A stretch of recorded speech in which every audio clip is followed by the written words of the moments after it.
Hello, here we are with another progression video. Today's March the 1st, 2025. Today it's supposed to be in the upper 60s. Well, actually no it ain't. It's supposed to be in the lower 60s. Supposed to start warming up again. I mean, we got a cold snap. Well, a little bit of, well, it wasn't really a cold snap. It was more of just a cool snap, you know. And I think today we have what they call a rainless front, be a dry front, a dry cold front coming through. Probably no moisture for it to for any rain. So today is the first day of meteorological spring. So we have a new system coming in on the 4th. I think I might have talked about it in my last video, I'm not sure. But let's see, how did it go? There was a 15% that went all the way up to Memphis and a little bit into Arkansas, and then it evolved into a 30% that went through Louisiana, southern Arkansas, and I think Mississippi.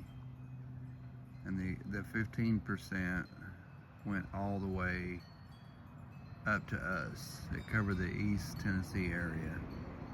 So then the next day, the 15% was trimmed all the way back to West Tennessee, and the 30% chance had went from southwest to northeast, all the way from basically north to or south to north. So they've stood the 30% chance up. And of course, you got all them amateur storm chasers and amateur meteorologists, you know, what they call armchair meteorologists, that are saying, well, this is going to be a big tornado outbreak. They're following Reed Timmer's, you know, how he does storm chasing. Everything is, you know, you got to treat it like a tornado outbreak, and so every setup he comes up with is, you know, a tornado outbreak. That's what he says. I don't believe in that. I don't believe every one of them's a tornado outbreak. I can remember him in Storm Chasers, I think it was called, that A&E show he was on, or it might have been Discovery. He was, Joel come in his front door, and I think they had a setup down in Texas, and Joel was saying, well, I don't think there's going to be much there. I don't believe it. You know, the setup's not really good. And Reed said, well, you got to have confidence in it. You got to believe. You got to treat every setup like a tornado outbreak. And I do believe that he has stood by that, and has continued that on today. And I can see today that he's now just specifically on the internet. That's all he does, is internet chasing, and, you know, all that stuff. You know, he's got his own YouTube channel, which he treats like the Discovery Channel show that he had, except he don't have all the money and the producers and blah blah blah, all that junk that he had with Discovery. You know, that had their own stuff. You know, he has to do all that himself, and he had to hire people and all that, so he needs money for it. So he pretty much asked for donations on while he's storm chasing. So he relies on clicks, likes, views, and donations from people donating to what he calls the science. And the only thing I've seen him do, you know, of course, I ain't watched every single video that he's ever made, and I ain't watched every single chase that he does. You know, the only thing I've seen him do is drive into tornadoes or chase them. That's it. You know, there is no science behind it that I know of. You know, I'm not going to say, well, he don't do science. Well, I mean, I know he did in the past. You know, he used to work with scientists to what do you call it, to shoot rockets into tornadoes and things like that. He did, but he's kind of focused on trying to upstart his internet show, and it's, you know, you got to get sponsors and stuff like that, and followers and subscriptions, you know, people to subscribe to him, plus people to you know, get monetary gain from YouTube. I don't know about Facebook. I don't know if you can make money on that or not. And I know TikTok you can, if you get so many followers. YouTube you can. I don't know about anywhere else. I'm sure you can if you maybe subscribe to Grok on X. You might be able to get monetary gain. Or Facebook. I'm not sure how that works. Of course, I've never really cared. You know, the only followers that I got is the people that I know. I'm not going to I'm not going to friend somebody on Facebook that I don't know. If I don't know you, I ain't going to friend you, you know. Now, Facebook, I have no control over who subscribes to me that I know of. But anyways, as I was saying, you know, Reed Timmer, he hypes every setup like it's a tornado outbreak. And I don't know if he does it just for monetary gain because he needs more followers, he needs more subscribers, he needs this for you know, for him, because he's trying to make a living out of this, so he relies on it. And if you're just boring, you know, if you're like, well, I see, you know, this setup not really working out, you know, well, the people that are in that what do you call it, that setup, well, they're going to be able to, they will want to watch somebody, you know, that tells them, and they think, well, that's the truth, you know. Reed's saying it's going to be a tornado outbreak. Well, Reed don't know everything. He might have a PhD in meteorology, but I mean, he's corrupted by money, which everybody is, you know. I mean, he needs money, so he needs followers. He needs to make it something, you know. And he used to be, you know, he would predict it, but he's always said, you know, it's going to be a tornado outbreak. And sometimes he's right. You know, a broken watch is right, what, twice a day? So I mean, it's you know, I mean, he's going to be right eventually, you know. If he says every setup is a tornado outbreak, when they do have a tornado, see, told you, right there. So it's hard to believe him, you know, when he says it, because everything's going to be a tornado outbreak to him.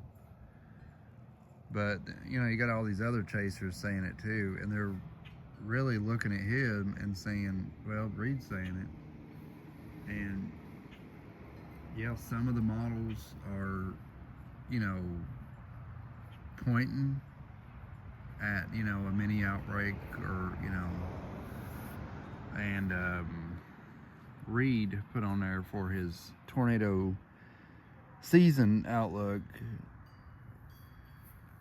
you know, that the 2011 tornado season is identical to this season. And I don't know how, you know, how true that is. There is some that looks the same, but, you know, there's some that ain't, you know. So I don't know if Reed already put on there, you know, well, you know, the National Weather Service had a lot of layoffs and firings. You know, they said Project 2025, and, you know, it's going to hinder forecasting and stuff like that. But I don't know. But what I do know is, damn, I have no idea where I was going with that. Anyways, they're having a lot of problems. So he said, well, I know what it was. With the National Weather Service having so many firings and layoffs, we can't split them apart with this year's tornado season being super outbreaks. And that is absolutely, you can't do that. You can't just claim it's going to be a super outbreak, this year, because did they know at the beginning of that year in 74 or 1932 or 1888 or 2011 that it was going to be a super outbreak? No, they didn't. I mean, yeah, you can't go at, most of them I've watched Reed's. Well, I've read Reed's, and I've watched Trey's. Trey uses analogs from years past, which is what a lot of meteorologists do. Okay, this particular setup has had all these ingredients that are happening now. So during that one, we had real bad weather. So this one, that's how a lot of models do it too. They put all the information in, and they go back with past weather predictions, and they say, well, this setup was the exact same as this one, so there's going to be severe weather. Well, there's contributing factors that happen that doesn't it doesn't work out like they think it will. Now, like April 27, 2011, all the parameters were maxed out and perfect. Everything was just perfect to have long track violent tornadoes, and a lot of them, and it was just everything worked out where it was perfect. Now, I don't, you don't see that normally. Usually there's some kind of limiting factor or some kind of question on what could or could not happen. In these setups, there's always, will the moisture get up there will, instability be there? Instability might be, by model run showing this, but in reality, slower than normal. Well, if it's slower, on the day of, okay, well, instability is not going to be all that bad. And then instability don't rise at all. Well, we stayed cloudy and, we didn't get we had rain all day. Well, they didn't expect that, and then it's over. Storms come in, maybe later, maybe earlier, and it just messes everything up. And well, that setup turned out to be a bust, so it's not what they thought it was going to be. So it's you never know what's going to happen. Things can change. A cold air intrusion come into a certain area that was under the risk. Damn it.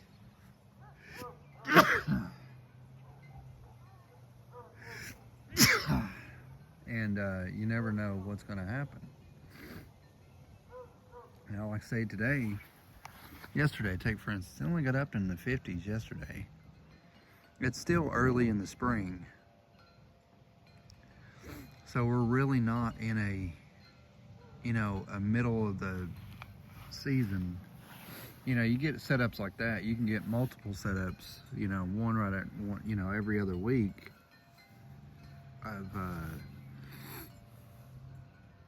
pretty good setups there. But here in the early season, sometimes, it can work out just perfectly and everything just comes out. And look at that bird sitting on the sidewalk. Get that cat'll get you there, bird. She's pretty quick. I don't see her, but you never know. You're in a bad area. But you never know how setups are going to happen. you know, like I said, it can be, you know, it can either be bad or it could be good. You know, it's early in the season. Still got a lot of cold air here. Like today, we have a fire danger for because the humidity is so low. I haven't looked at the any kind of parameters to see what, you know, any kind of observations to see what the dew points are right now. But I know a cold front, I think they said a cold front's supposed to be coming through. That's the reason you see the wind is, you know, 15, 20 miles an hour. And I think it's 30 or 40. No, it's 25 or 30 in northeast Tennessee. So supposed to have a, like I said, a dry cold front come through, and it's supposed to be, you know, it's supposed to be dropping off a little bit more, and I think the cold front might have already been through. Then I think it's supposed to get down into the upper 20s tonight. Might be Sunday night. I don't remember. I haven't looked at anything today. I looked at the day one outlook for today, and I looked at the day, I think it's day 5 or day 4. You know, the 15%, which is basically a slight risk, has expanded to, I think, on the other side of Middle Tennessee. So it's, I don't know, they're, you know, it's, we'll see if it expands anymore, or, you know, gets smaller, what happens there. Again, this setup has a lot of questions about instability. I think it's instability is the big problem. Not really sure if instability is going to be there, because I've seen, you know, a lot of posts about what do you call it? A lot of storm chasers and stuff like that saying that instability is, or that it's going to be a tornado outbreak, long track, violent tornadoes. And the Storm Prediction Center hasn't mentioned long track, violent tornadoes. They've said there could be some strong tornadoes. Could be, you know, with the shear being so high, but it's not really saying that in the Storm Prediction Center. Anyways, then you got a very few of them that's coming up and saying that, you know, the instability won't, of course, this guy was out of Alabama. He said the instability will not be there for his area. So, which means if it's not there for his area, it's not going to be there for us either. And I think that's the reason they have like a 15%, which is the equivalent of a slight risk. It's a 15% that stretches all the way to like the east side of Middle Tennessee, so the east side of Nashville.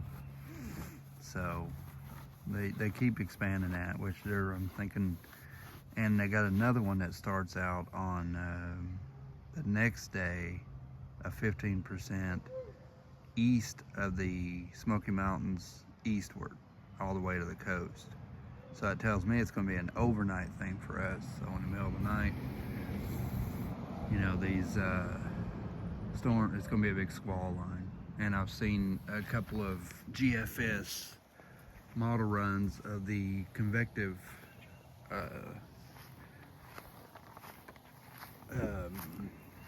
model showing a squall line. So, but here in our area today, it's supposed to get in the lower 60s possibly, and then I think either, well, they put the burn ban in place yesterday, so I don't know if it's going to be the dry cold front come through already, or it's still going to come through. You hear them dogs over there barking at nothing. So, but we're doing okay here. Still in the midst of sort of a winter. You know, it's not like super cold, but it's not really super warm either. It got up in the 70s there for a while, then we had that cold front come through. That we didn't even get any rain out of it. The northeast or northern part of Tennessee had some light showers, and I think they had a little bit of a hail event. They had a marginal risk, I think Friday, or no, what day was it they had a marginal risk? It was either Wednesday, Thursday, or Friday. It was one of them days, because I was like, wow, they actually pumped it up to a marginal risk. Now, the system coming through, what do you call it, Tuesday the 4th, is they have a marginal risk. Days before that, they have one in Colorado, then it moves into Oklahoma, and then it comes into, you know, the Mid-South. So we have, so it is a really strong system. So anyway,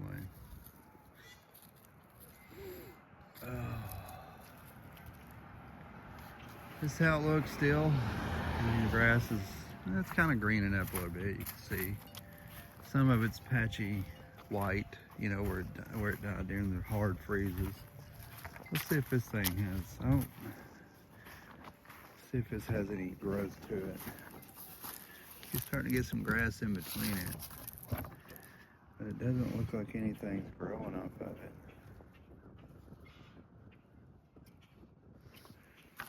But there's a snail living underneath there. That doesn't mean nothing. The roses are really coming out. Look at Mom's. Got really good buds on it. Anyway, I just figured I'd make a progression video of how the early spring, like I said, today's the first day of spring. Now, I think I made a video of my, because it's been over a year since I first made my first video. And I'm still doing it. Oh, what do you guys think? What do you guys think? I said, well, you know, Alex, stop it, Bob. Stop it. She said, well, let me smell it is there. But yeah, you can see some of that grass is a little brown from where it, what you got? What you got, Doyle? Oh, please don't be weird. But anyway, I figured I'd make a video, show our progression. I'll probably make another one. I only have Saturday and Sunday off. I don't have Friday off. I had to work some overtime, and I think overtime will start going up until they hire enough people for these crews. And so Delilah.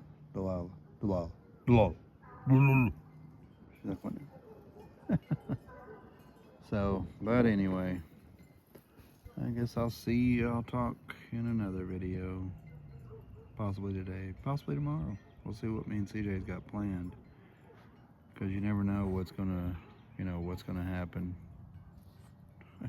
Tomorrow we could be in Athens, who knows? So, anyways, say bye to Delilah, say bye to Bo, and say bye wherever Wrinkles is. I'll see you in the next video.